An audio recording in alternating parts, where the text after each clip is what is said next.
Hi students, this is your instructor Megan, and in this video I want to talk about the impact of choices in photography. So we've looked at some techniques for designing, techniques for creating visuals that are aesthetically pleasing, but that's really just a small part of what photography is. And the choices you make about how you photograph something and when you implement aesthetics matter. Those choices make a difference. And so this week I want to talk about the impact of those choices in photography.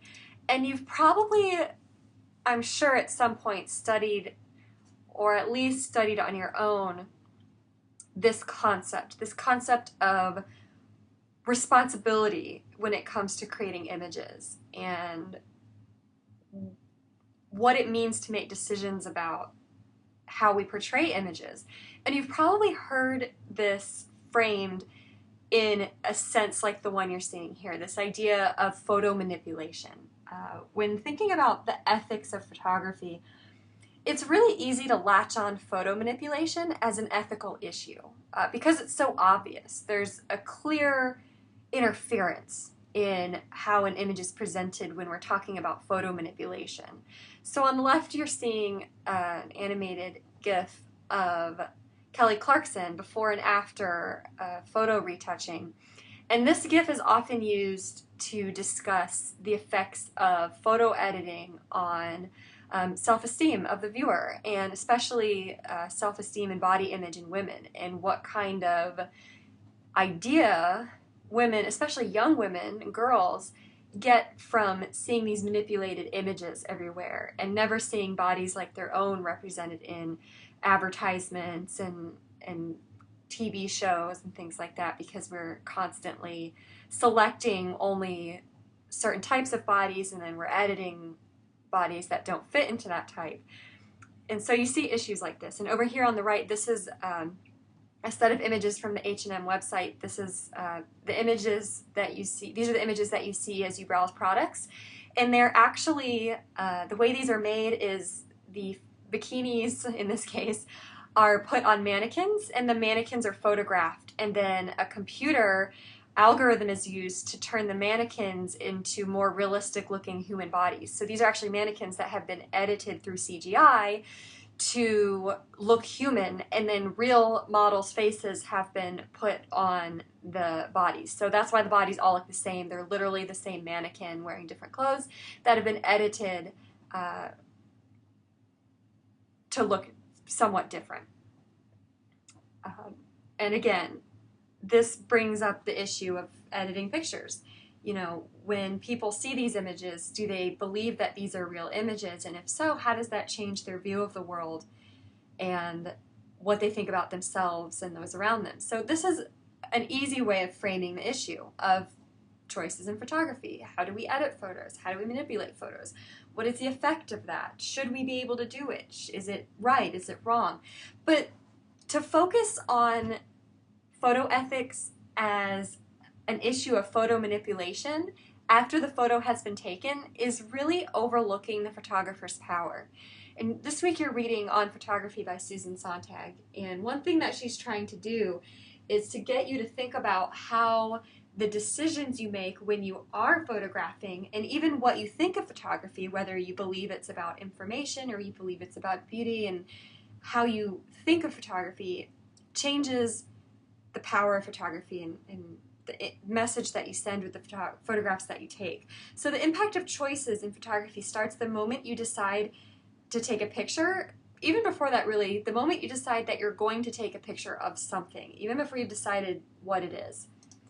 And Coleman, in the news framing analysis piece, writes that it's especially important to make sure that visual journalists, and in this case, she's pointing out anyone who has a camera today is taking pictures of what's supposed to be reality. Anyone who's doing that should be aware of the possible unintended consequences of their choices. So last week you looked at the design principles. You learned how to emphasize a message by emphasizing relationships of design elements and the use of the design principles in a photo. But this week I want to focus on, should you do that?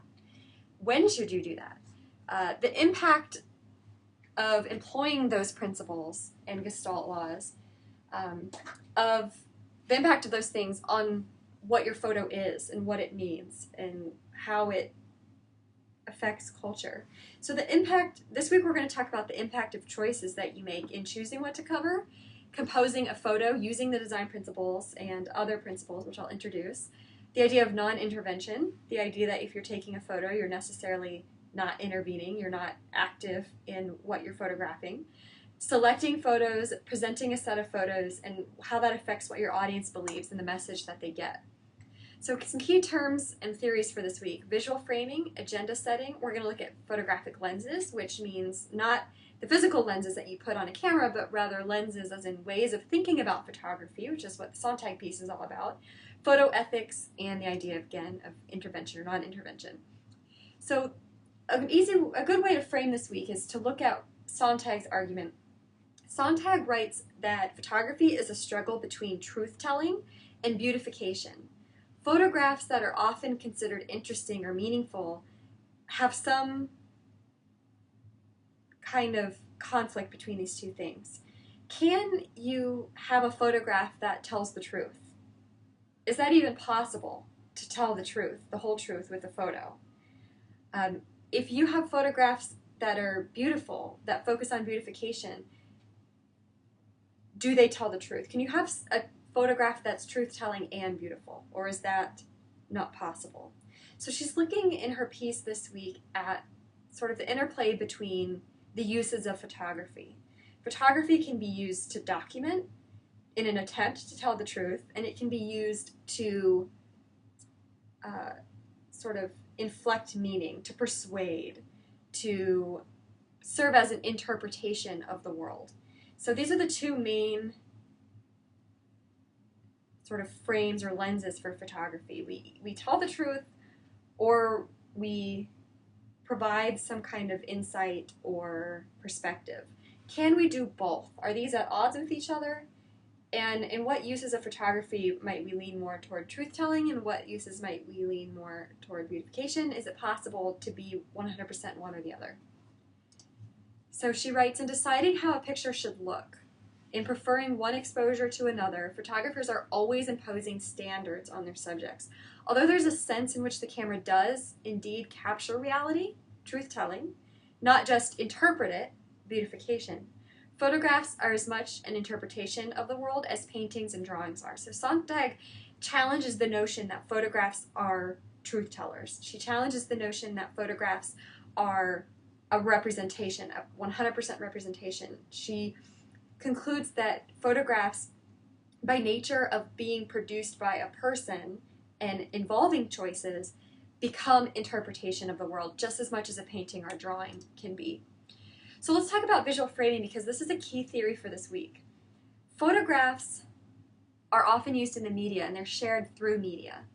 And in the media we have what's called framing, but with images we have what's called visual framing. And visual framing is selecting some aspect of a perceived reality and then making those aspects more salient or important or obvious in a picture in such a way that it promotes a particular way of looking at a problem, a particular interpretation, a moral evaluation, or a solution to the problem. So framing is the idea that simply by making some decisions in photographing a picture, by the photographer making some assumptions about what they're seeing, they create an image that suggests a particular way of thinking about the subject, or a particular interpretation, or a particular solution to the problem depicted in the picture.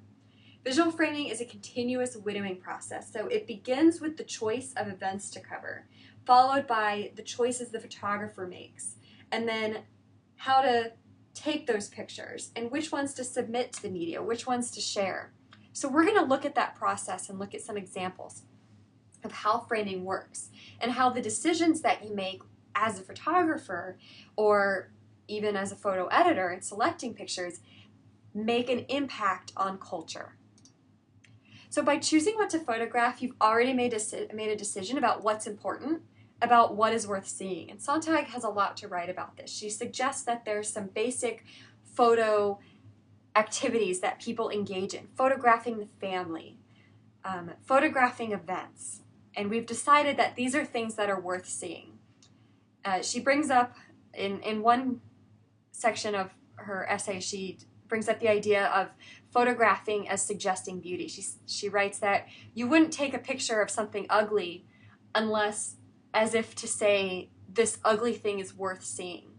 So she's implying that things that are not worth seeing don't get photographed. So simply by deciding what we think is worth sharing, even if it's an ugly scene, we've made a decision that affects the result of that photo, on society, the result of our actions. Anything can be separated, she writes. It can be made discontinuous from anything else. So all that's necessary is to frame the subject differently. She goes on to write that things can be made to appear as connections, even if they're not connections. So what she's getting at here is that by the decisions you make in choosing what to photograph, you're altering the message. So throughout this presentation, I want to use this example. It's a very famous example. Some of you may remember it. On April 9th, 2003, just about 3 weeks after the Iraq War started, this event took place at a square, town square in Baghdad, the center of kind of operations. So for 3 weeks, the U.S. military entered Iraq and made its way toward Baghdad, and there was a lot of concern about what would happen when they got to Baghdad. Would they be fighting on the ground? Would the citizens of Baghdad take up arms against the invading Americans? Would the Americans be welcomed? And when the Americans reached Baghdad on April 9th, one of the convoys, just one of the convoys that was sent, came across this scene in the square. There was a statue of Saddam Hussein, and they kind of parked their convoy tanks around it. And throughout the day, here's what happened. At some point, somebody got the idea to pull the statue down. This resulted in the American troops using one of their combat vehicles, you see the winch over here, to pull the statue down, and this was a very much photographed and televised event. And of all the things that happened in Baghdad that day, this is the one scene that was photographed and shared and discussed and put out into the media. But what a lot of people didn't know is the reason this photograph, this photo op, I guess, this event was photographed was actually just by chance. In that square was a hotel, an international hotel where about 200 international journalists had been staying. So all of this was happening right outside the balconies and doors of journalists. So not only was there something interesting happening that day in the square, but there happened to be hundreds of journalists in the area able and willing to photograph it. So you end up seeing this decision to photograph the arrival of the troops in Baghdad in this one location, rather than in other locations where things went down differently, where shots were fired, where there was resistance. This is a photograph of the crowd that day witnessing the statue torn down. You see the original photograph down here on the left, and to the right, a photographer who was there that day has highlighted all of the known photographers and military personnel in that crowd. So what looks like in the image to the left, a crowd of Iraqis watching the statue come down, turns out to be about a quarter to 50% media and military personnel. So by choosing to photograph this one event, we sort of set an agenda about what the war is, what's happening, what the war is like. If you look at this image, what is the sense that you get? Is this the American troops arriving to a hostile Baghdad and being defeated and being shot at? Or is this the American troops arriving at the center of Baghdad and sharing a momentous historic moment with the Iraqi people, being welcomed and being asked to participate in the course of history? Well, in the media it was portrayed as the second. The toppling of Saddam's statue turned out to be emblematic of primarily one thing: the fact that American troops had taken the center of Baghdad. And that was significant, but everything else the toppling was said to represent during repeated replays on television and in imagery and print publications was this idea of victory for America, the end of the war, joy throughout Iraq. War was not that bad. You know, we got to Baghdad, we were welcomed by the people, we tore down the statue, we did it, let's go home. And Peter Maas, who is a journalist who was there that day, wrote an article for ProPublica in 2011, and he called this a disservice to the truth. He said, I was there, this is not what was actually happening, but this is what the images depict. But again, this is just one event in all of Baghdad. Other events did not get airplay. So choosing what to photograph made a difference to how this story was portrayed, and made a difference to the message the photograph and the photographs from that day and video from that day sent. As another example, in the 1880s, photographer Jacob Riis used flash photography, which was then a new invention, to photograph life in New York's tenement houses. And he was primarily interested in photographing the tenement houses of Eastern European immigrants. And his photos came out something like this. Now, this was really interesting at the time. Flash photography was new. So photographing these tenement houses, which were small, very poorly lit, was difficult to do. And people who didn't live in these tenement houses hadn't really been inside. They didn't really know what to expect, what happened in these tenement houses. So you end up with all these photographs Eric Riis is taking, where he's going around to tenements and he's knocking on doors and saying, I want to take a picture of where you live. And he published these eventually in a book called How the Other Half Lives. And How the Other Half Lives was an exploration into how the poor were housed and how middle and upper class people were generally blind to this, and suggested that perhaps they should not be.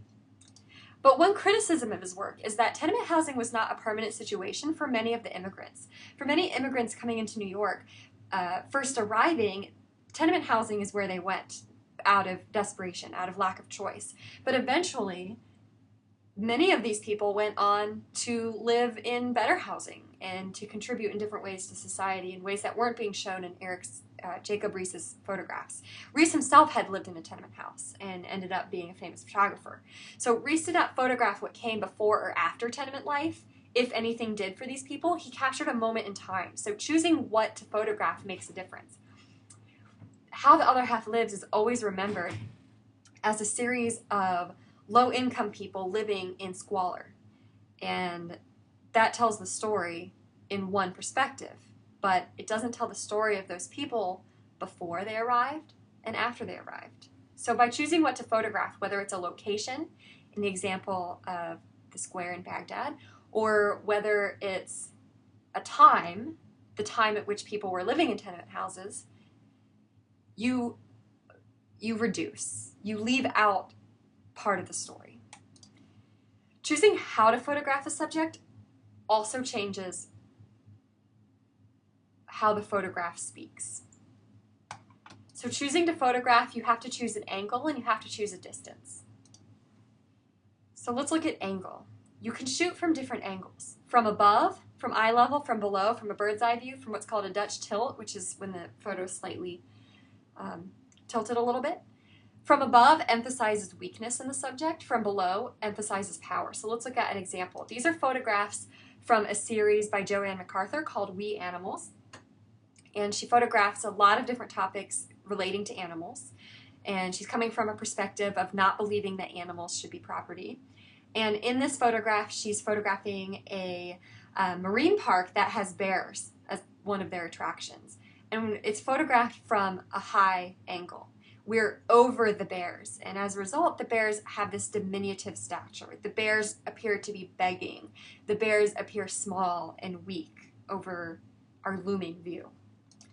In this eye level photograph, there's less of a clear perspective or interpretation. We see a neutral picture of a bear. It's not quite clear whether we're meant to see these bears as pathetic, as in the last picture, or where we're meant to see them as powerful and beautiful and an interesting part of nature. It's not quite clear which. It's more neutral. This photograph is from a very slight low angle, which portrays the bear in kind of a more positive light. It looks more majestic. It looks more like, a great representative for the animal kingdom, as opposed to looking sort of weak and pathetic in these pictures with the high angle. Choosing distance makes the difference. And Sontag writes about the close-up shot and the disservice that it can do. Let's go back to that example of the square in Iraq, in Baghdad, during 2003. Here's a close-up of American troops putting an Iraqi flag on the Saddam Hussein statue. Originally, they put American flag. Quick-thinking military personnel thought, that's going to come across bad. That's going to make it look like we're occupying Baghdad. And we don't want to be seen as occupiers. We want to be seen as liberators. So let's change that. Let's take out the American flag and let's put the flag of Iraq. And that's what happened. So you see a close-up. The Americans have arrived. They're chaining up the dictator, and they're putting the flag to symbolize victory. In the medium shot, again, this tells a similar story. This also uses a low angle so that the Saddam Hussein statue appears to have power, and yet it's being pulled down, so we get the message that power is being disrupted. But if you look at the long shot, the benefit of a long shot is that you see the environment. And if you look at the environment this took place in, it's actually a circle, I keep calling it a square, but this is what actually you see the environment. So what looks like a lot of activity on the ground turns out to be only a couple hundred people, and again, a quarter to a half of them are journalists. So the number of Iraqi people participating in this event is probably less than 200 by some estimates. What looks like a very epic and powerful moment in the close-up and medium shot becomes less so in the long shot. The long shot emphasizes the selection of what to photograph. It emphasizes that this is just one small event in an entire nation undergoing war. And Moss writes about this. The close-ups filled the screen with the frenzied core of the small crowd and created an illusion of wall-to-wall enthusiasm throughout Baghdad, but he calls it an illusion. It was an illusion that reflected only the media's yearning for exciting visuals. That is to say, that's not what was actually happening. Beyond capturing photographs, you can change the story, you can change the interpretation or the information communicated by selecting photos. And in your Coleman reading, you read about a study in which participants were given different pictures, stage pictures, but they didn't know that, of protests. And participants who were given photographs of protests that involved clashes between police forces and protesters were more likely to view the protesters themselves in a negative light. So by photographing a protest, by focusing on the conflict, the viewer saw the conflict as being kind of the fault of the protesters. What's important about this is that by choosing photographs, we perform what's called agenda setting. So the media have agenda setting functions. The media don't, this is the idea that the media don't tell people what to think, but rather what to think about. And you see these in cases like the Trayvon Martin case or the Mike Brown case, where the media doesn't necessarily say what you should think about those cases, but by making them part of the 24-hour news cycle where they're discussed ad nauseum and photographs are shown and videos are shown and interviews are shown and this is what we talk about, the media emphasize that this is what we should talk about. And within that, we have second level agenda setting. So this changes the focus of how the issue is defined. So the media decides that Mike Brown is something we need to think about. And within that, they can decide how we want to frame it. So is this a race issue or is this a police force issue or is it both? So the media is able to change the focus of how the issue is defined, is what second level agenda setting theory tells us or proposes. And this of course occurs in visuals just as well as in verbals. So in the first 16 months of the Iraq War, U.S. news magazines focused on American-centered perspective, conflict, politicians, and human interest. A study was done 16 months after the beginning of the Iraq War in which researchers used media framing theory, which Coleman writes about, and they looked at photographs in U.S. news magazines and they rated each one. And they said, okay, this photograph is mostly about conflict. This photograph mostly shows politicians. And they found that the images tended to focus from an American-centered perspective. Images showed conflict, they showed politicians, and they showed human interest. The author of that study notes that news magazines filled their pages with images of brave U.S. troops and mighty weapons, but largely ignored the troops and weapons of both coalition allies and the enemy. So the photographs focused on the Americans, focused on the American side of the war. And in fact, in 2003, Time named the American soldier the Person of the Year. And you see this photograph emphasizing the brave troops with advanced technology. What was missing from the visual coverage, though, can be just as illuminating as what was shown, author Schwabe writes. The news weeklies generally neglected alternative viewpoints, such as anti-war protests, damage and destruction, Iraqi military leaders and troops, and the human toll.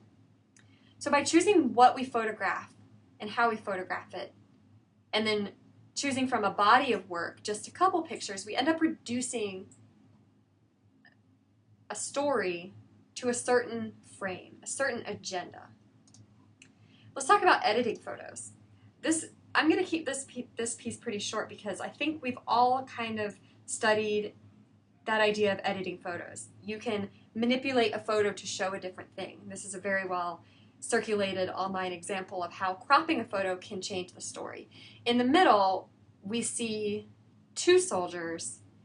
One is pointing a gun at their prisoner and the other is giving the prisoner water. But depending on how we crop it, either to emphasize the gun or to emphasize the water, we send a different message about the role of the people in these pictures and what the picture is depicting. So Sontag writes about information in photos, and she says the information in photos is reduced to a kind of fiction because there's so many choices made by the photographer about what to shoot and how to shoot it, made by the editor about how to show it and what images to show and at what size to show them, that the information becomes so obscured it's almost a fiction, if not a complete fiction. So Sontag writes quite a bit about photos as reduction. She warned against the photo as reduction, warning that photos could reduce people to things. Although we might see an image that's powerful, we might also begin to see the people depicted in the image as things rather than other humans. We might reduce events to souvenirs. We might reduce the relationship between the distance. Necessarily, by photographing, you are separate from your subject. So we have to tackle the idea of distance here. Do we change the information by necessarily being distant from what the subject is, from being distant from the information? Reducing an experience to a single telling. Sontag warns that by choosing photographs, choosing what to photograph and what photographs to show, we can leave out a lot of information. We can emphasize one telling of the story over another. And you see this with pictures of Africa, of people in Africa. For so long, the story of Africa has been starvation, drought, war, child soldiers, all kinds of negatives. You know, this idea of the lesser or the less civilized. We get this single telling of Africa that's primitive, and that's not the case. Africa has the world's most quickly growing economy. Africa is the largest continent in the world. You can't reduce the stories of Africa to a single telling. Starvation is not the story of Africa. The story of Africa is hundreds of stories. There's lots of things happening there. And Sontag warns us that in choosing what to photograph and in photographing it, we reduce these issues to a single story, to a single way of looking at it. She also warned that we could reduce suffering to commodity by over-photographing it. When you look at photographs that are graphic, she warns that at some point you begin to become anesthetized to it. So suffering can become a commodity. Instead of seeing the suffering and connecting with it and reflectively thinking about that suffering, you see it as a commodity. You've seen it before. Oh, this is what starvation looks like. And you may end up, she warns, having less empathy for the subjects. Sontag also warned us that the person who intervenes cannot record, and the person who's recording cannot intervene. So photojournalist necessarily is not part of the action. if you put your camera down to intervene, you're no longer recording. I'm not going to go over photojournalism ethics in kind of a you should do this, you shouldn't do that, you should do this way. What I want you to do in your learning document this week is to explore these ideas of framing and agenda setting and Sontag's concepts of what photography is and whether or not it can be truth-telling, whether or not it can be beautification, and the struggle between those two ideas. The struggle between creating an image that's visually interesting that also tells the story and whether or not that's possible. But I do just briefly want to mention that you are reading about photojournalism ethics from a photojournalist perspective, and within that reading, the National Press Photographers Association provides a code of ethics. And I just want to be sure that I mention these because you are looking at creating a photo essay soon. You're going to be photographing a subject, so I want you to know some of the basic tenets for how you're going to do that. The MPPA suggests that you try to be accurate and comprehensive in the representation of the subject. So with the photo essay, that means taking hundreds of photographs so that when you go back to choose photos, you can try to mitigate any bias that you had when taking the picture by having lots of options and being able to choose photographs that might tell the story in different ways. Resist being manipulated by staged photo opportunities. If a photograph would look much better if someone were on the other side, that's too bad. Resist being tempted by that to make your photo better by changing what's actually happening. Be complete and provide context when photographing or recording subjects. So use different shots, use different angles. Take the photo from 4 different angles and from 3 different distances. Try to provide context. Always photograph the subject in the environment. Don't cut out the environment and only use close-ups. Treat all subjects with respect and dignity. While photographing subjects, do not intentionally change, alter, or influence events. And when you see the photographer in the next couple weeks who takes you on a photo essay assignment, you'll see that he does actually ask people to move in the photos that he's taking. And this is a point of contention. This photographer who walks you through how to do a photo essay seems to be okay with it, and yet the NPPA suggests that you do not do that. So something to think about when you get there. Editing should maintain the integrity of the photographic images. Content and context. Obviously, do not manipulate images. You're not going to learn any photo manipulation in the photo essay assignment. You're going to complete a completely different assignment in order to learn how to use Photoshop. Photojournalism is not the place to learn Photoshop. Do not pay sources or subjects, obviously, and do not accept gifts. Do not intentionally sabotage the efforts of other journalists. So things to keep in mind as you look at your photo essay. So what I want you to do for your learning document is to tackle some of these issues. I want you to really think about the interplay between truth-telling and beautification. And I want you to think about the images that you see around you all day, every day. How many of those images are telling the true story? How many rely on a single story? How many rely on a trick of angle or distance to reduce the story to a very simple understanding? Sontag argues that photos themselves actually are not capable of telling a story or providing information. She emphasizes the need for text and captions to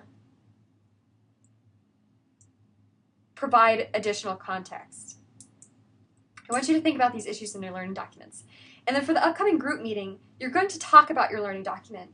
I want you to talk about these issues. I also want you to choose an image that you can discuss in terms of photographic choices. So choose an image that may be controversial or that seems to use a trick of angle or a trick of distance to only tell one story or seems to be reductive in some way, and bring that photograph with you to the meeting.